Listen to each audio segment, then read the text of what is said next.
Welcome to On the Chain. This is Chip, and here we've got filling in for Jeff tonight as the guest host in the slot where Jeff usually is. We have none other than James Rule XRP. What's up, James?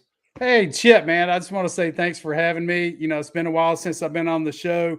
Probably 6-7 months ago, I was on the show with Jeff, but I love it, man. We're all content creators. We're all sharing the love, sharing the news, and I appreciate you having me on the show, man. It's an honor. Well, thank you for coming, taking the invite and coming on here. But tonight we're going to have a good time. We're going to unpack a lot of stuff. XRP security, James and I are going to get into that. We're going to talk the truth on that. BitBoy currently in the Bahamas, a lot going on there. We're going to unpack some of that. A lot of fallout from the FTX, and there's some big people busting out the FUD out there. You happen to be looking at two of them right now. But anyway, are you ready to go, James? I'm ready. Let's do it. Let's go. Welcome to On the Chain. And unless you guys have been living in a cave in some dark, deep circle of unknownness, right here, if you're not following him, please go follow him right now. He is fantastic. He's a guy that brings the truth and brings the interesting stories you got to want to hear. So anyway, it's down in the comments there. Go follow him on Twitter, and also go follow him, subscribe to his YouTube channel. And let's unpack some of this stuff, James. What is going on? I have to say, first of all, BitBoy, better known as, what is his official name? Ben Armstrong. So yep. Ben Armstrong is where right now? Where is he right now? He is in the Bahamas. He is right over by the FTX compound. I don't know exactly where he's staying, but I tell you what, the guy's got cojones about this big. You can say what you want to say about him, but I got to tell you, man, it's something incredible to have him over there. Before we go any further, guys, I want to recognize some people in the house. Got none other than Mike Morath. What's up, brother? Good to see you here, man. We also have, who else did I see? Legendary's in the house as well. Great to see you, and OG, and Matt LaRoche. What's up? Is in the house. Another OG in the space. Sophie and everybody else. Guys, drop where you're from, the city, the country. Love to read all the comments, and even on the rewatch, go ahead and drop that. We'll do that. But without further ado, so this tweet right here, let's take a look at this one here. Let's unpack this one here, because you tweeted this out a little bit that you found a way in for it, because BitBoy's been trying to, Ben Armstrong's been trying to find and track down. Now we know that Sam Scam Bank Man Fraud is hanging out somewhere at the Albany, right? He's in there somewhere, but apparently Ben Armstrong can't get access to it. But you found a unique way in. Let's look at this right here. So here it is. Hey, BitBoy Crypto, I found a way in. It looks like vegetables right there. Carrot, broccoli, onion, cucumbers. And there it is, right? Boom, right there, free vegetables. I love it. Ben, I sent it to Ben this morning. He shared it. Everybody's, I think Ben was going to send him a pizza earlier. We have to make fun of this. And at the same time, all the crap we're going through. Why not make it fun, man? And, right up on that bicycle, Ben, give him some free veggies. He'll take you up on it. So for people watching on the podcast, what we're looking at here is Ben Armstrong. He's sitting behind a bike. He's got 2 bushel baskets on both sides loaded with vegetables, with a sign right on the water there on the beach that says free vegetables. So in case, you're listening to this, you guys can see that. But, that's one thing I like about Ben Armstrong is he does have a really good sense of humor. People give him a lot of crap. And you got to remember, a lot of stuff he says is tongue in cheek. When he talks about himself as the supreme leader and this and that, look, he's just having a bunch of fun. And people in the XRP community, James, don't you feel like they get a little too ruffled feathers about that? Like, what do you mean you're the self-appointed? I think he's just goofing on it. Am I wrong? No, you're absolutely correct. He came in at, we've been in this space for how long now? How many years have we been? It feels like a long ass time, I can tell you that. And how long has been in the XRP army? What, 5-6 months maybe? If that. A couple fortnights maybe, you know what I mean? It's just like, here and there he's been in there, but that's what I like about the guy, and also too, man, he went after Kevin O'Leary, Mr. Wonderful from Shark Tank. He didn't just slap him. He went full throat punch at him, right? Oh man, it's back and forth, and I think he mentioned tonight that he wanted to visit Kevin. He said, "I'd come to your house," and Kevin's like, "Well, come on, I'll let you take out the trash." You gotta love stuff like that, though, right? Man. I mean, the comedy, and somebody else, I think it was Mike. I think it was Mike Marat, the one who was saying, "Hey, how did your wife give you permission to leave the homestead?" I think I saw one of his tweets too. He was talking about that, which I thought was pretty funny because yeah, he ordered a pizza. That's what Alchemist is saying right there. So the Island Ghost, I find him entertaining as hell. Yeah, he is entertaining.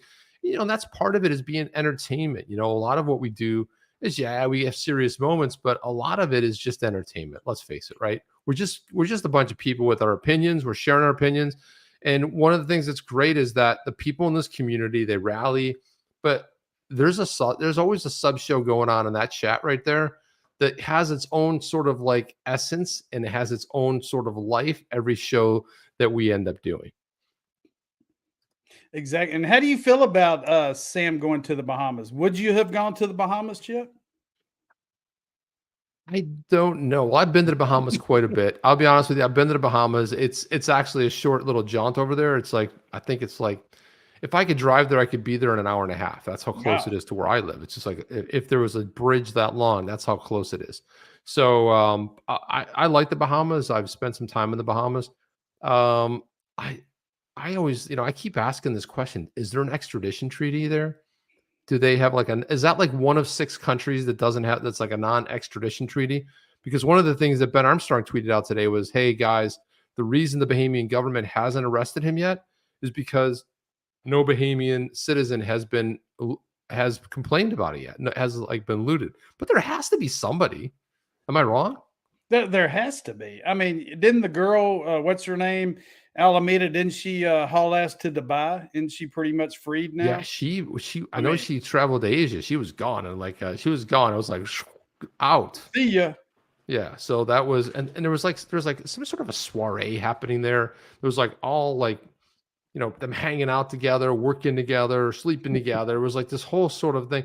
And then the puff pieces that have been written about them, it's a shame now that this happened to poor Sam because he can't donate those millions, if not billions of dollars. I'm like, are you people crazy? What's going on there?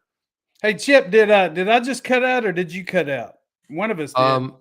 I see you guys fine, so you guys can let us know in the chat if one of us cut out. I believe we're both here, so I want to throw this up. Thank you, Colin Benson. Appreciate that support. He says, I didn't care much for Ben a few months ago, but then I started to like him just now, but he's still not the supreme leader. That's reserved for John E. Deaton, the field general for the XRP Army. Cheers, Chip and James.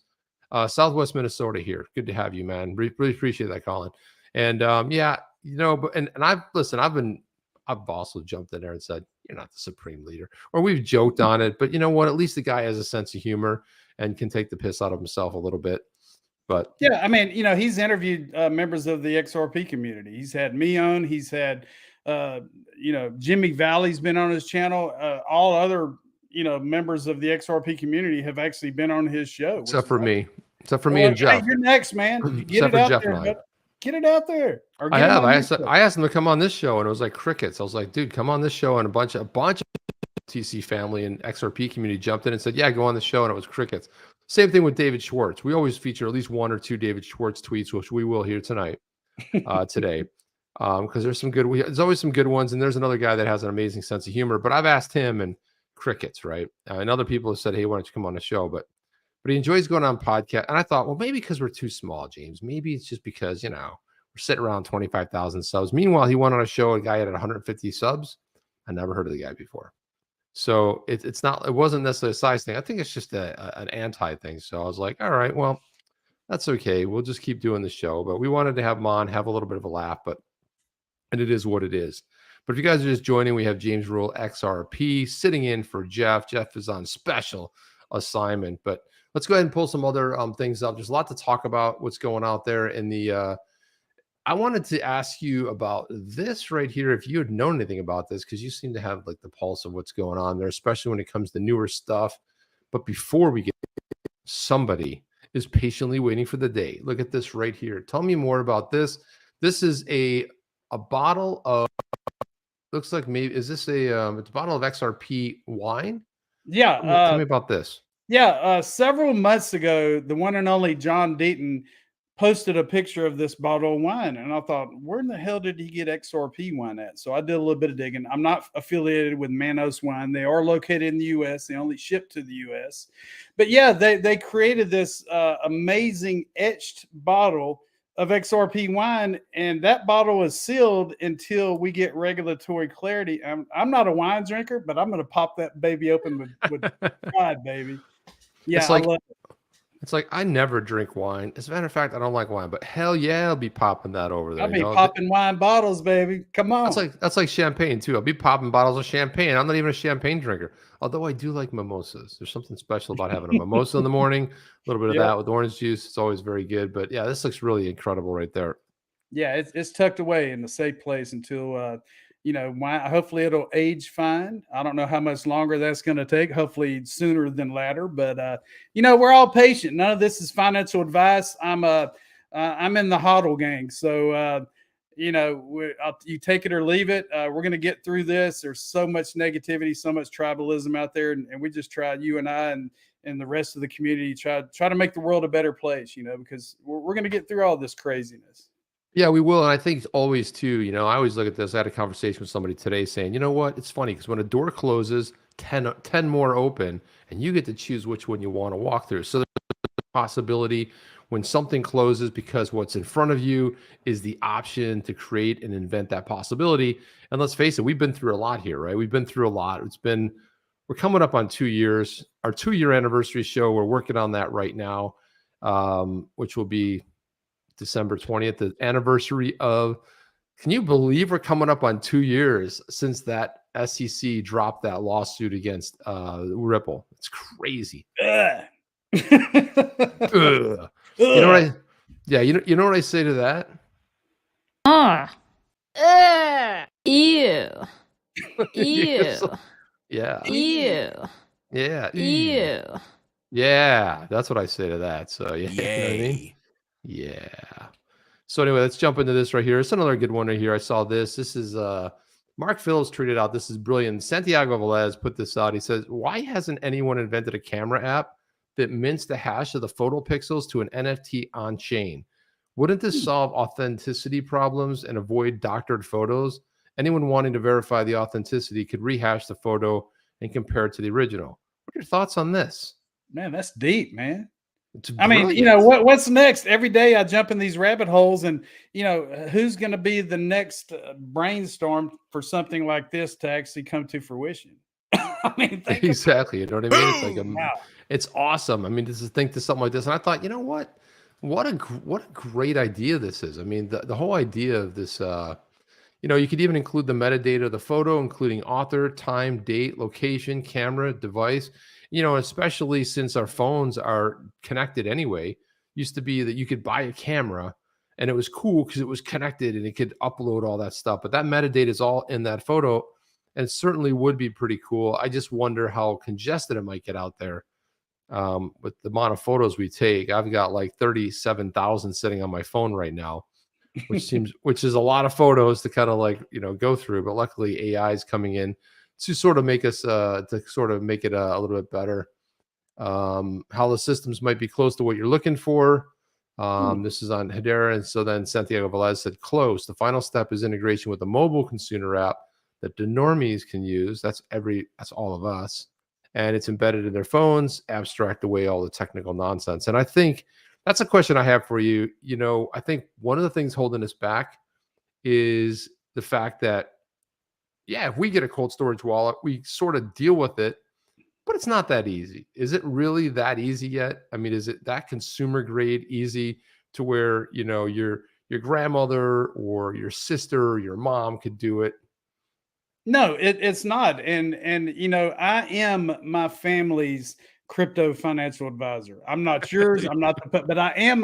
And I actually, they purchased Ledger Nanos, LA Titans, and I had to sit down with them and go through step by step, how to send their cryptocurrency from an exchange to that wallet, pretty much hold their hand and guide them through it. They have everything locked up in a safe now, like everybody out there listening to this presentation today should. But yeah, I mean, it's not easy. You have to have a little bit of technical savvy to set these things up. Really in this whole field of that's why we're our own banks, because we're smart enough to custody our own digital assets. I mean, but when are they going to make it easier for the public? When and how is that going to happen?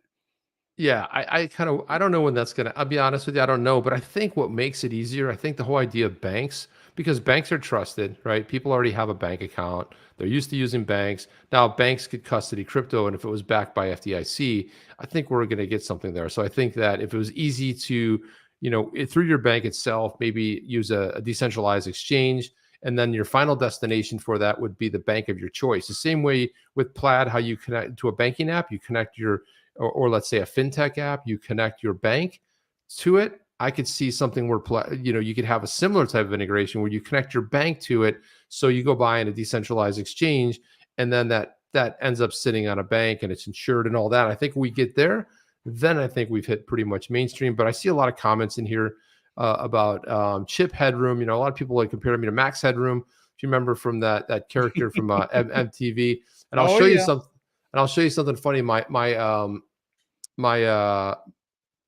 avatar, I actually did some AI stuff, and I said I uploaded all my photos, and I said create me as Max Headroom, and this is what it created right there. So that's my avatar that I use. So that's me. There he is. That's the AI version of me as Max Headroom, with the plastic hair and everything else. Look, it's AI. It's not perfect, but it gets you close enough. It just doesn't. It's not perfect.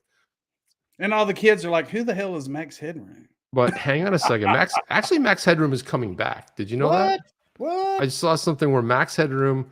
Let's see, Max Headroom. How old is he now? Well, I don't know if it's going to be him. I don't know if it's going to be the same guy. But what the hell? I mean, it's a prosthesis, right? So it's plastic. I know. Let me see if I can find something like this. But I'm pretty sure Max Headroom. Yeah, it is Matt. Matt Frewer was the original guy. Now here's the dude right here. There it is right there. So There he is. And that was the 1980s pop culture mainstay is plotting a comeback. AMC Networks developing Max Headroom drama series reboot where Max Frewer set to reprise his role as the world's first artificial intelligence TV personality. So there you go. It seems like it's in production. Holy cow, was it that long ago? It ran for 2 seasons from 1987 to 1988. Wow. There you go. So look, it's a thing. It is a thing. It's coming back at some point. Everything's coming back. The 80s video games, the old school T-shirts. Scooby-Doo, $6 Million Man. You see, it's funny. During Thanksgiving, one of my nieces came over and she was wearing a Def Leppard T-shirt. And I asked her, I walked up to her and I pointed at the T-shirt and I said, name a song from Def Leppard. She goes, oh.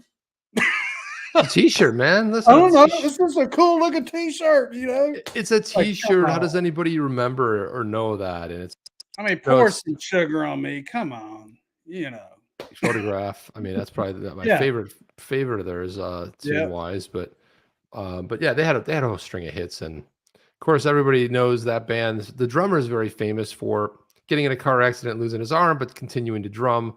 And he had a special thing built for his drum kit, which I thought that's a pretty cool story right there in itself. Yeah. But look at this story here. Again, we look at some of the biggest FUD-busters in the space. Matt Hamilton on source of most disinformation spread around XRP. Simiak Masnavi, a really good writer, a strong writer in the community. But he put this together. As you guys know, Matt was the former principal advocate over at Ripple for a little bit. Now he's working with Filecoin as a developer advocate. And earlier today, when this article was written, he said, in the early days of Bitcoin talk, you could earn 5 Bitcoin by posting FUD that XRP was centralized and was a scam. And that's the source of most disinformation spread about XRP to this day. Were you aware of that, James? I was not aware of that. And what do we not see out there today that's not FUD? I mean, who can you trust? Who do you trust for a news source? That's why I have to proofread damn near everything 3 or 4 times just to, soak up the bits and pieces, because they're calling it Ripple's XRP and Ripple's this and that. And they're blowing it way out of proportion. But yeah, I didn't know that 5 Bitcoin for posting FUD about XRP. Yeah. So Wow. he said, yeah. So Hamilton went on to say, yeah, when somebody was DMing me, a bunch of people on there were offering me 5 Bitcoin, is that they posted some specific FUD about XRP. And if you look through the old posts, you'll still see a discussion of it at the time. The brain, you see maximalists, So but this goes back to 2013. It's kind of a while ago. Okay, it's not like it's like a $2 Bitcoin or something, or there it is. Yeah, it was really that was back. As my first Bitcoin I ever owned was in 2013, and I'm gonna do this here. Let's see. K-Head says beauty is in the eye of the beholder, and you know what? I have got to do the super chat tune here. This is from Jeff and Chip's excellent adventure right here. But this is our super chat, our super chat song. And if I can find it right here, where the heck is it, man? Holy cow, I got so much stuff in here. Here it is, right here. Holy gosh, where is it? My goodness. I don't even, is this it? We got Houston in the house. Houston's in the house. Hey. Wow, I don't even know where it went. It's apparently somewhere in here, but it is, here it is right here. Ready? This is our super chat music. We got 2 super chats. Let's do it.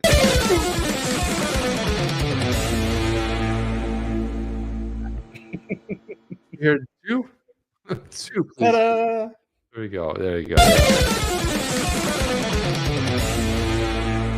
Super chat. So there you go. There it is right there. 2 super chats right there. That's the excellent, awesome tunage. There we go. So I couldn't tip any XRP tonight because I'm actually here. So it is what it is. So. Yeah, you've been a big supporter of the show on top of it, which you don't have to do, man. I mean, you really don't have to do that. Hey, man, we're showing the world XRP is a currency, baby. I can spend it. It is a currency. I can spend it because it is not a security. Damn it! You hear that, Gary? Well, let's talk about that. So yeah, so many times you've been in the chat, you send via XRP, which ends up converting to fiat, which ends up as a super chat via Google. So talk a little bit about that, because I think sometimes people really need to remember the whole idea of use case. So talk a little bit to that. Well, first of all, a couple of years partnered up with some guys out of the Big H-Town, Houston, Texas. And we drew up some things, and I started receiving XRP as an income, my main source of income. 2 years. Isn't that amazing? 2 years. So for 2 years. So just so everybody understands that for 2 years, you get paid in XRP, not fiat currency, not the US dollar, not the Canadian dollar, not the British pound, XRP, baby, right? XRP. And a couple years ago, I set up an account with Uphold the exchange. Yeah. I'm not endorsing anyone here tonight, but after signing up with Uphold, I have a business account with Uphold. I have an Uphold crypto-enabled MasterCard where I could take my MasterCard and buy beer and buy pizza and buy fuel and buy whatever the hell I want. I can attach it to my Apple Pay, pay tips on Twitter. And, pretty soon, isn't Elon talking about setting up crypto payments on Twitter here pretty soon?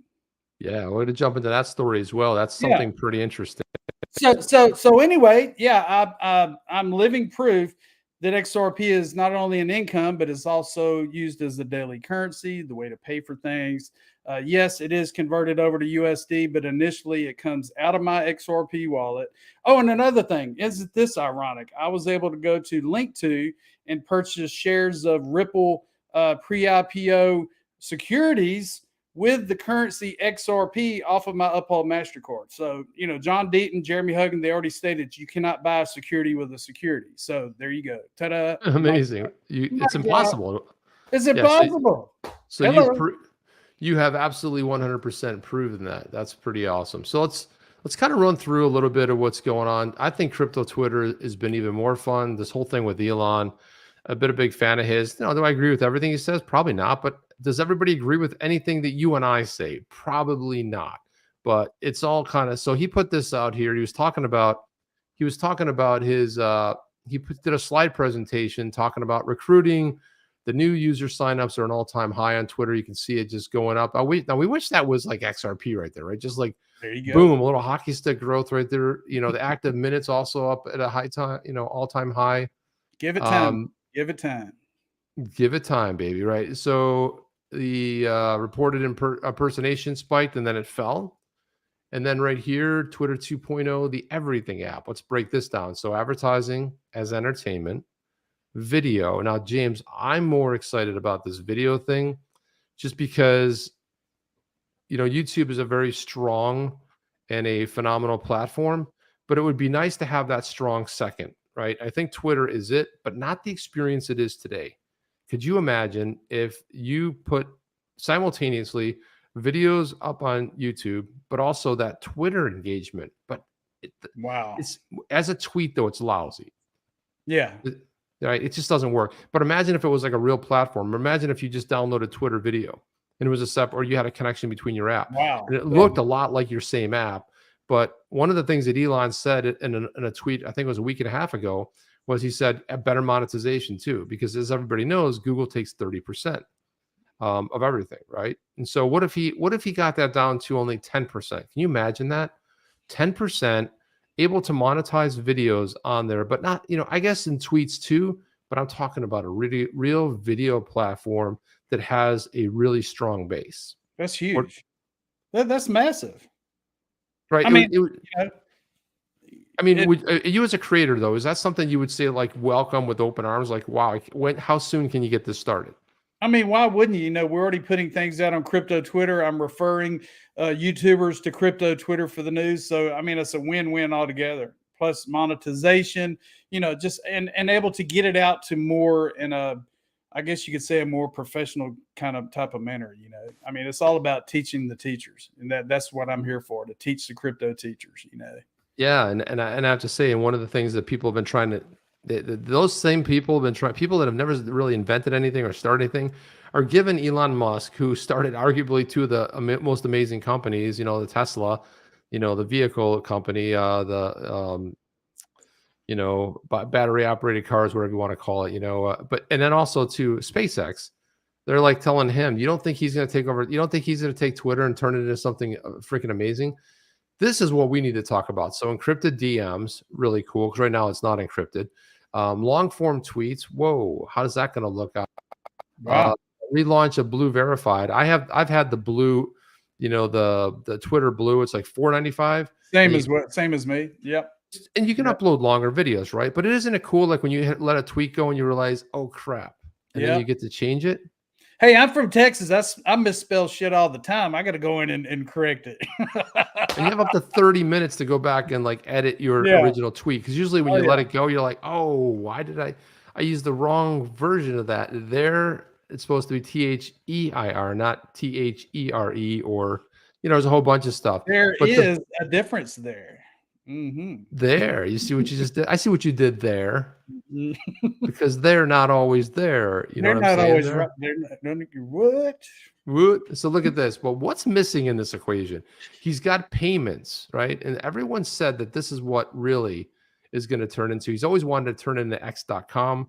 I think X.com could potentially be could have its origins here, but I don't know if that changes overnight. But I know Elon Musk has owned X.com, and I think he just got it back a couple years ago from the old PayPal days. But look at payments, James. What's going on there? It looks a little bit blank. It's a little blank. What are we going to fill it in with? Is there going to be a multitude of digital assets? Is it just going to be Doge? I mean, what's it going to be? Yeah, you know, and it could be all of the above. You know, why not have a basket? Why not have XRP, XLM, Doge? And there's another use case for all of those, Bitcoin, Ethereum, and create all kinds of payments through this. You know what? It's funny because when Facebook tried to do it, it felt a little bit bad and smarmy and just didn't feel right. And quite honestly, if anyone's going to succeed at it, it's going to be Elon Musk. That's just my thought on it. If Elon can create a rocket that can land itself, do you think he can not tweak Twitter a little better? Yeah, and that's the one I always tell people. I'm like, everyone laughed at him when he said, I'm going to safely return the rocket back in its upright position. I'll be honest with you, I didn't think it was possible. But to you know, and it took about 10 years to make it work, and they crashed a lot of rockets. But when you see the baby land again, you're like, how? And now it's just like, yeah, that's technology. But before there was a time when that was just impossible. Patrick Bet David put this out. He said, hey, we're replying to that, but here's the basic rules of business. Identify who you want as a customer, listen to those customers, keep improving the experience, track the right talent, fire the wrong ones, dominate the marketplace. Eventually everyone will show up, including the haters you once lost. Your thoughts about that? I agree. Yeah, spot on, right? Spot on. If you do the right thing, you're getting it out there, they're going to come back. Just like in the digital asset space, guys I worked with at the plants years ago, they all laughed at me. And when they started watching my YouTube channel, started really doing their own research, they're like, hey, James, tell me how to get those XPRs, man. How do you get that? XPRs. Those XLPs, Rs, PDQs. Those X somethings. Yeah, tell me how to get some. Well, it happens, right? I mean, if you think about it. I mean, the funny thing is, a lot of my friends that laughed at me for years, when they bought in? When it was over $1.50. Yep. And those are the same people when it went under $1, like, hey, man, I'm like, dude, I've been telling you since it was under 20 cents. Okay, come on. I mean, so Blue light special, I guess maybe Kmart blue light special. They had that opportunity. I mean, right now is the Kmart blue lights. Not financial advice, people. Not at all. Back up the truck. Not at all. So here we go. Let's look at. I was going to ask you about this one here. If you've heard anything about this one, let me put this up. So, and JV, he had a funny tweet about this here too. So JV the Great, if you know him, he's also really important member of the community. But XRP Captain said, if XRPH captures 0.5% of the global pharmaceutical industry, which is currently worth 1.6 trillion, each token would be worth $80 each. XRPH has a lot of utility, lots of updates to come. Follow at XRP Healthcare for more updates. Have you heard about this token yet, James? I have not. This is all new to me. It's new to me. It's the first time I heard it. And of course, here's so JV wrote, okay, the Jim Carrey meme where he says, oh boy, here we go. Right. So here you go. You're gonna take a ride right here. So I go, really, honestly, what the hell is this? I mean, is this a real thing? And here's the chart right here. There's a pharmaceutical marketplace, as you can see that it's growing. And let's see, what utility? Can you name one thing? XRP Healthcare said, hello, we hope you're well. We created XRPH to be the native token for our ecosystem. Users around the globe will eventually be able to spend XRPH on pharma and healthcare products, and our decentralized marketplace is being developed. So what can you do with it today? Anything? Two things, pump, then dump, said XRPC. Will it be available in a pre-sale? Yes, we plan to have a private sale first and then pre-sale afterwards sometime in Q1 last year. Something tells me, James, they're not located here in the United States. Are you getting that feeling too? I got the same feeling. And do they have a LinkedIn account? Are there people behind the project? Well, that's the other thing too. People, the XRPH token doesn't exist. Says, yeah, please take a look at our roadmap. So here it is right here. Create the token. They've got next to that in Q4. Black hole issuing account. Creating XRPH wallets. Team building. Audience building. Upcoming. Token sale. Exchange listed on one major exchange. Man, that's it there. That's everything we need to know right there. Didn't you pick it up? Didn't you pick it all up, Chip? There it is right there. That's it. That's all you need to know. Jax the Max said, well, I'm a bit lost here. I'm a huge XRP holder, so let's not utilize the XRP token. Why make another token when XRP is already there? XRP Healthcare says, great question. The reason we've created XRPH is to have a unique native token for our developing ecosystem and decentralized marketplace where you're going to purchase healthcare from it. I don't know. I saw this today. Threw me for a loop. XRPH, they don't even sound right. It sounds really weird, right? So yeah, I was let's see. I wanted to click on their here it is right here. Is this it? XRP Healthcare. There it is. There it is. Woo, how many There it is right there. The first pharma healthcare platform to be built on the XRP ledger. So I don't know what this is all about. Let's take a look at their website. Let's break this down a little bit. Welcome to HRP Healthcare, first pharma, and I don't even understand the use case, quite honestly. It's a Web3 scalable provider focused on revolutionizing pharma and healthcare. I mean, how is this going to work, really? You're going to get your medications, or I mean, Faster payment transactions worldwide. Is this a problem we need to solve? Track pharmaceuticals and inception to consumer.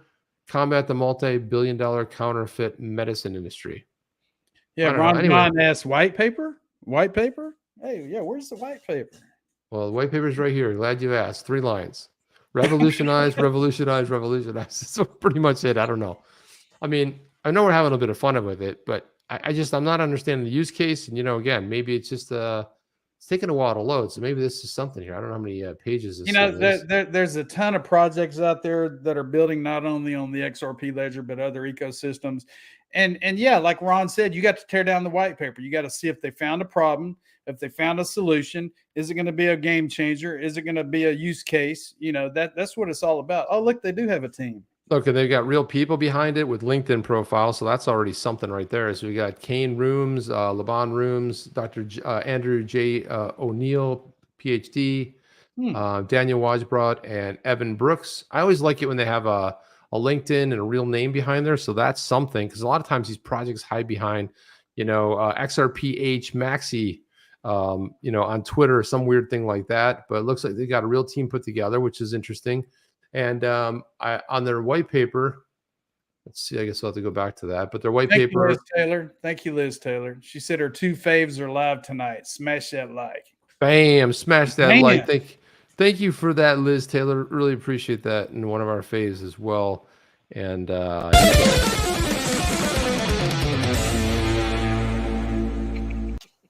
we go. So so here it is, 40 pages. It's laid out like a deck, but there it is, right there. There's a roadmap. So you guys can read this. If you guys want to read this white paper, you guys can go look for it. There it is. But anyway, again, it's somebody building on the XRPL. Before, there wasn't a lot going on, James, but at least people are building on the XRPL these days, right? Yeah, I mean, it's massive. There's so many projects, so many ideas. These young developers, these creators are thinking, okay, what if we were to do this, and can we put it on the XRP ledger, make it more efficient, faster, more, all the above? And it's happening. And I wake up every morning and I think, okay, what's going to be the next biggest thing built on the XRP ledger, or or on the Ethereum blockchain, or the Stellar blockchain, or Zenfin, or whatever. I mean, there's so many out there that as you see all this garbage and trash in the news today with the FTX and all this stuff, if you're a developer, keep kicking ass, because you're doing the right thing. Keep on kicking it, baby, because these developers are working their tails off 24/7, 365 to prove to the world that they have created something that's going to be life-changing and world-changing, No, that's really well said. I mean, and it is, it's like the people that are actually building, keep innovating, keep putting it out there. Don't let anything get you down. And look, I mean, I don't know anything about XRPH, but you know what? Hey, it's somebody's out there and they're putting something forth. They got a real team of people and they're looking to build something. So maybe I don't completely understand the use case, but just like anything that's new, maybe it needs a little bit more exploring. And at least they got a white paper out there, and at least they're building something. So I say kudos to that. I wanted to pull this up here. This one was a tweet by Johnny Deaton here. So this one here, it says, I encourage everyone to read the 2 tweets below. Read it and then just think about it. That's our SEC and Gary Gensler in action. Don't forget, the co-lead SEC attorney prosecuting the Ripple case left midstream to go work for where, James? BlockFi. Nothing to see here, is there? Seems pretty normal, there's right? Quite a bit to see here. Stu, general counsel for Ripple, gets it out there too. Right. So let's take a look at the 2 tweets that John Deaton was talking to. That's none other than Stu Alderoty, who is the general counsel over there at Ripple Labs. And so he goes on to say, nothing was ever registered per the BlockFi/SEC deal. What about the first 2 payments on the $100 million fine? You remember this, James? There was a $100 million fine. I do. So he's calling it out. He's like, well, what about the first 2 payments? If they were made, did the SEC confirm BlockFi's ability to pay or the source of the funds? Do you ever think there was anything put forth in that arena? Could be something fishy going on here. Right. So it's amazing how he's calling this out. Stu Alderoty, general counsel. He says the FTX what is this B/CY? I don't know. I'm not familiar. I'm not sure. The FTX shows is that a balance sheet? I don't know what that is. Shows a $250 million loan to BlockFi, and now customer funds are blocked. A $250 million loan to BlockFi from FTX, right? Interesting. Now you have this, says, despite BlockFi ending up and intertwined with FTX and customers left holding the bag, the SEC still markets the BlockFi deal as another win for regulation by enforcement. Oh, what a tangled web. So what is going on here, James? Is this something? Click on that link. Click on that SEC government link, and you'll see how much the SEC and what they've done and how much they've accumulated. Zoom in a little bit right there. There we Commission go. filed 760 enforcement actions and recovered $6.4 billion in penalties and disgorgement on half of the investing public. Where did the 6.4 billion go is my question. What's funny about that? This is just this earlier this month. This is 2 weeks ago. This press release was put out. Yep.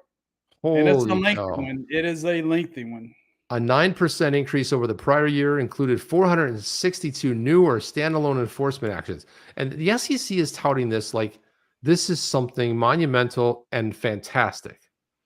What a joke, man. Money ordered in SEC comprising civil penalties, disgorgement.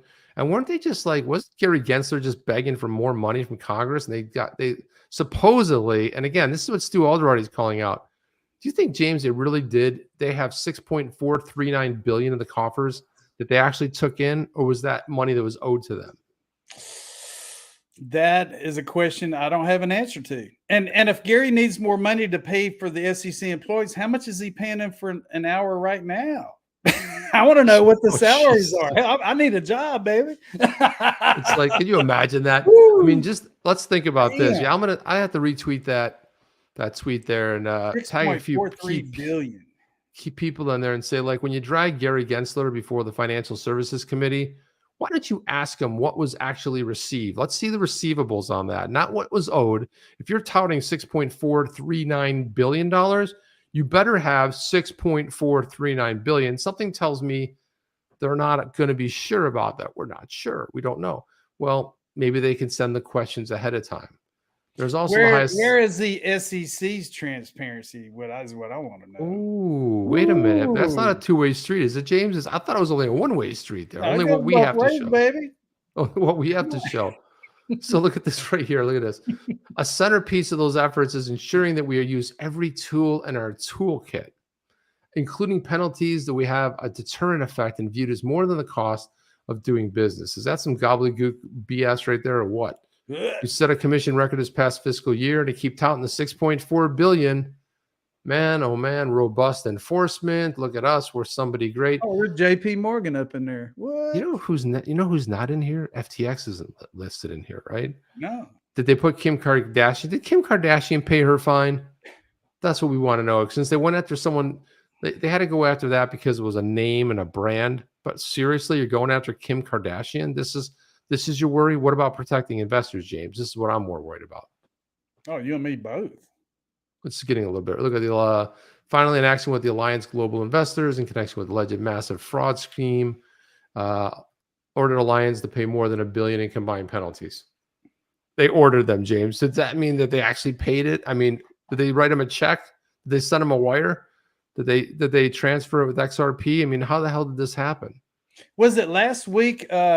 Goldman Sachs threw $5 million at the SEC like it was nothing. There was some kind of stupid ass penalty where they're like, well, the SEC's finding Goldman Sachs $5 million, and Goldman Sachs immediately paid that $5 million to Gary Gensler. You know, what the hell's going on? You know, I'll tell you what, if you're going to hedge your bet, and the same with banks, right? So the best thing you can do is open up kind of a little bit under the, let's not full transparency, but you kind of put it on your website where people can get to it, but you say like, hey, we're open for money laundering here, okay? Because if you launder hundreds of millions or billions of dollars, you get a $5 million fine. That's like paying that's like when you go through a toll, right? You go through a toll with your car. Usually you have that little device, like here in Florida, they're called SunPass. They're usually some kind of a pass and you just don't even know. And it's deducted. $5 million is cheap. Like these guys got off easy and they were out there touting it like, look, we took down the big guys. Come on, man. Where did that $5 million go? That's the other thing. Is like, was that going to an operating budget? Who's actually getting that money? What's actually happening to that? That's what I'd like to know. I mean, I think it's another one by John Deaton here that I wanted to pull up.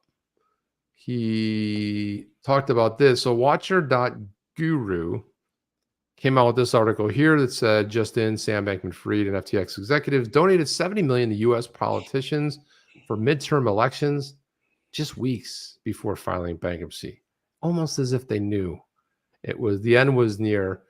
And John Deaton said, I'm not a bankruptcy lawyer, but my general understanding is that anybody or entity that received money in the next 90 days from or bankruptcy can be hit with a preference claim. This could include consumers who withdrew $5 billion from FTX before it filed for bankruptcy. So imagine you took, let's say $10,000 in XRP or tokens or whatever, you transferred it, you might be able to be hit with one of those transfer claims. Look at this here. A different claim can also be asserted called a fraudulent transfer claim. The new CEO of FTX could try and argue that the political donations SBF made count as fraudulent transfers and must be returned. I assume there are a lot of people and entities lawyering up right now. What are your thoughts on this one? Returned. I tweeted out earlier how many donations have been returned, and I put crickets. Two have been returned. One Republican and one Democrat have returned their donation. Wow. Yeah, two of them.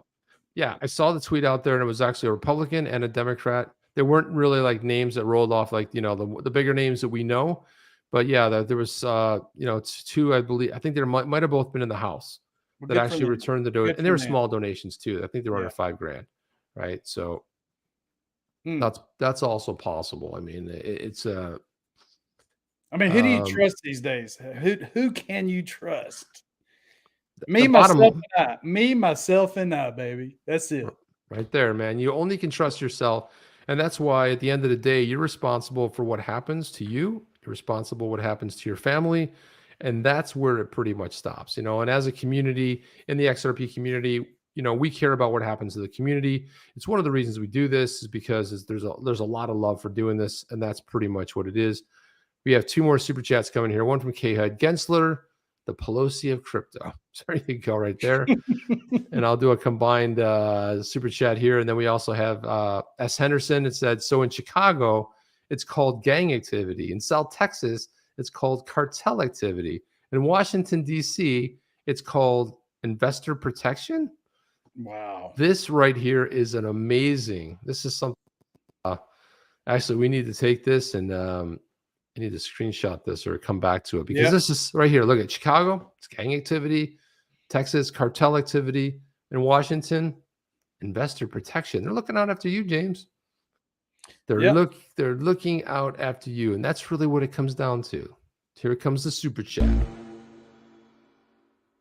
That was a dud. What happened there, Gabe? Awesome. Yeah. Super chat. There was some YouTube channel out there where every time they did it, a super chat. There was like some automated thing, and I was like, that's pretty badass and cool. Chip, you having fun? This is a blast, man. I want to thank you again for having me on the show. I love doing this, just getting it out to the masses. Is the show over? Are we done here? No. I'm just letting everybody know. Hey, we're having fun. This is all fun, Don't get so serious. Bailing on me? We just got started. I know. No, man. Saying. We got another hour and 50 minutes left, don't we? Something like that. Yeah, it's something like that. Yeah. K-Hud says, yeah. K-Hud says, yeah. That's what it is. Yeah, that's what it is. There's Gensler. There's Gensler whenever Tom Emmer calls him up. That's Gensler right there. Yeah, this is what happens when you mention Gary Gensler's name.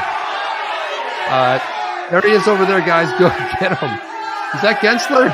You see the torches, the long knives come out. They go get him, man. Get him. It's like, it's awesome, man. So you just got to get out there and hit it pretty hard. Boom. So here we go. So here's one. This is David Schwartz, and I got to tell you, man, this right here kind of hit me in a really interesting place.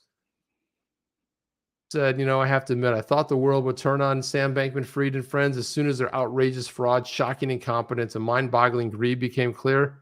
I'm completely baffled at the level of success the concerted whitewashing is achieving.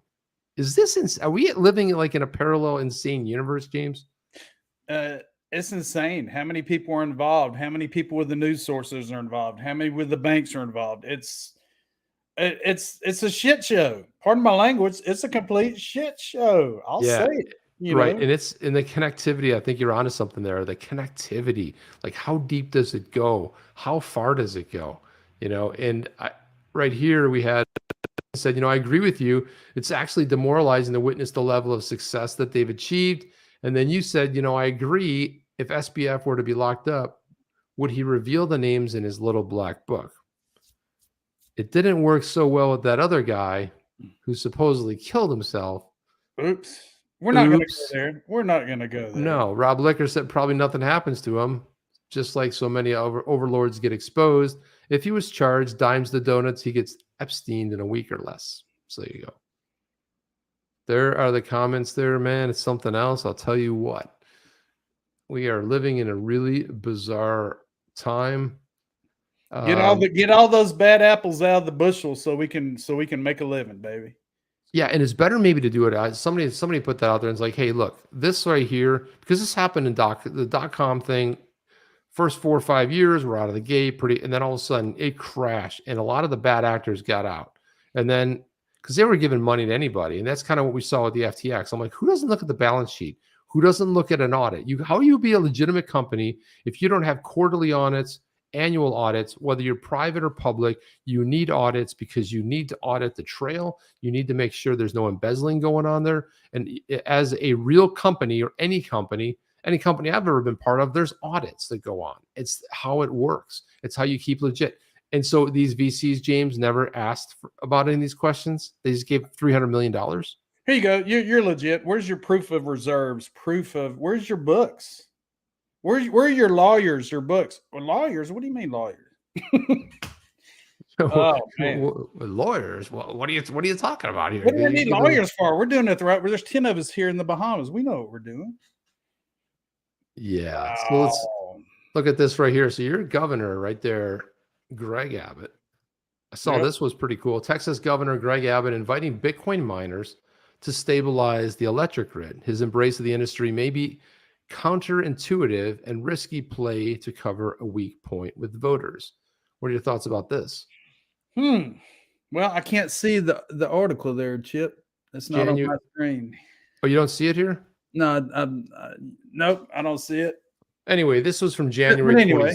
This is from January, but I also saw another thing about Bitcoin miners and this is the one that I pulled, but there was another thing that Greg Abbott was talking about with Bitcoin miners. And isn't your state very friendly to Bitcoin miners, like in crypto in general?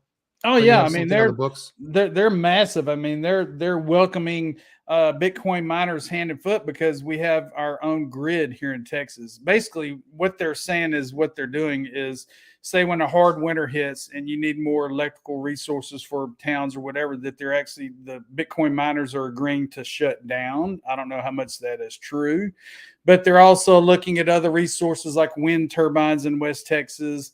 It's massive. I mean, I actually met Greg Abbott a year ago at the governor's mansion in Austin. I was there with the blockchain council in Texas, and he's 100% blockchain in Texas. I mean, we're wanting to be like, Wyoming, Florida, or whatever. But yeah, I actually wish our governor was more like Greg Abbott in that respect. Is like he's been getting a lot of pressure to turn, basically South Florida here or even Tampa, like two hotbeds to really sort of grow this ecosystem. And he hasn't been doing that, which I find to be very, very bizarro, man. Well, the way I look at it, I mean, if you're going to use alternative resources for power, why use it for Bitcoin? Why not use it for homes? Why not lower the value of electricity for homes and all? And like I said, if it wasn't for Bitcoin, we wouldn't have all these other tokens today. If it wasn't for the technology, we wouldn't be where we're at today. But at the same time, I'm 50-50 on Bitcoin miners. If it does bring revenue to Texas, how many guys are sitting in that big ass warehouse with thousands of computers? Is there like 5 guys total? on this hundreds of thousands of square feet of computers running at one time. How many people are you really employing in these facilities? That's the questions I have. Those are good questions, man. I think it's. But anyway, I'm just giving you my opinion. I'm getting it out there. Yeah, Greg Abbott. We love Greg Abbott. He's a great governor, and he's going to continue to be governor. So I saw this tweet by David Schwartz here, and again, this is the funny side of David Schwartz. But he wrote here. He said, I just bought an audiobook, and it's 8 hours of a guy breathing on a page. Then at the end, he mutters, I wonder if they meant out loud. Then there's some white noise, and that's it. I want my money back. I mean, can you imagine? Holy cow. Can you imagine 8 hours of, pages turn. Oh, I'm supposed to read that out loud? Oh, crap. It's like, you can just hear You never know what Schwartz is going to get out there. And when he does, you haven't shown the switch yet, have you? The one he posted to me earlier. That's coming up next. We were laughing about this earlier, but we wonder, what is he getting out there? Why is he getting? It's locked into the positive. So yeah, this is a little bit concerning because everybody talks about when is David going to flip the switch, and he said this will stop all that nuisance tripping. And what he has is his what do you call these things? What do you call breaker box? It's a breaker box. His breaker box, and he's got it basically tied down with a copper wire into a screw, so that puppy's never going to trip, even on accident. It will not. You're going to burn down the house. Just burn down the house. So this right here, it's like, can you imagine? Guys, this is not a good idea, but this is a joke. This is being funny.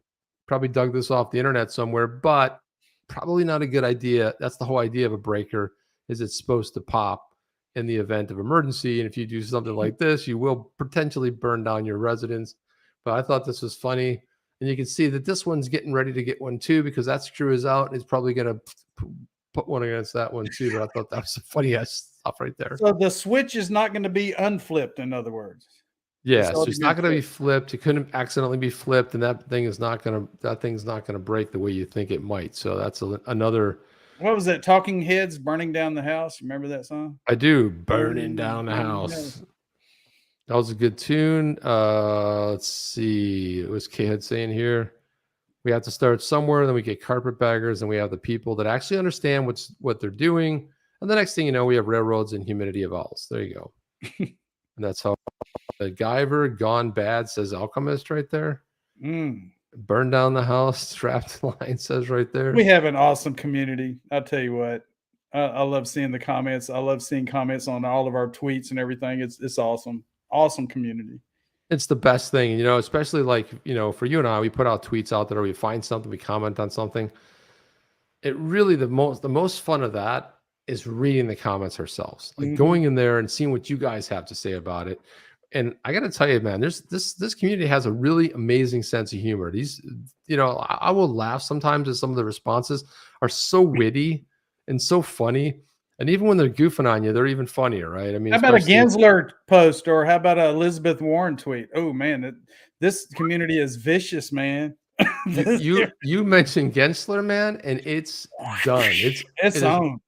It's over, man. It's pretty. What are you coming up on? Yeah, we're coming up on time here, man. How did that happen? Didn't we just start this thing, man? What is going on here? Well, that means we're going to have to do it again. This is like part 1 of many, or part 2 or 2.5 of many. Man, I loved having you on today, man. It was like great. I can't believe it's been a year since we were on, but I know you were on a couple months back with Jeff.